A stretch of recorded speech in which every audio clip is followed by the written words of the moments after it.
Abarundi bwokomezwa ubwa mbere kumenya yuko mu Burundi atamoko ari kuko kenshi dukunda kuvuga ngo ni ikibazo c'amoko y'u Burundi, ariko ugiye kuraba nyirago n'amajambo tubura yo gukoresha mu Kirundi, uko mu Kirundi ubwoko usanga bita mu Gifaransa race, ubwo bita mu Gifaransa tribu, ubwo bita mu Gifaransa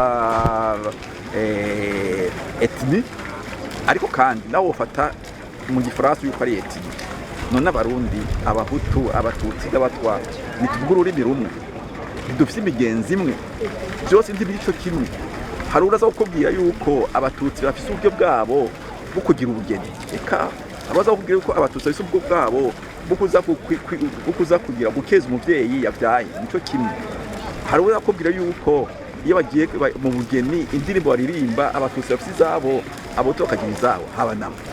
Hanyuma kandi naribagije nk'ubu nk'ibiharuro dufise bya 30% Abatutsi, Abahutu 40%, hano 50-50, nk'uwoza akagira ati jewe ndavyanse.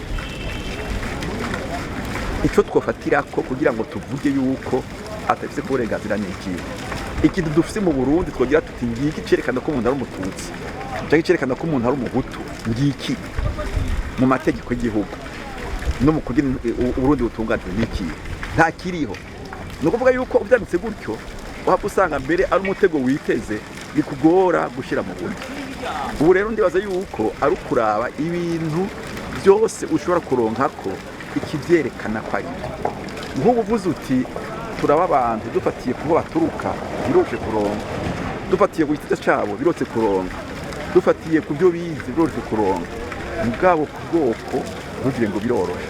Kuvuga yuko ari intambwe naho gira izoza, nkaba niziye yuko ico kibazo niyo umugwi uje gukiga ikibazo cy'ubumwe bwabo, afite ikibazo cy'ubugano no kugodera ukuri n'ukurekuriranira bizana ukubona ko Abarundi ibyo baza kwazogira ingene batwereka ibindi byose kwenda kwitunganya.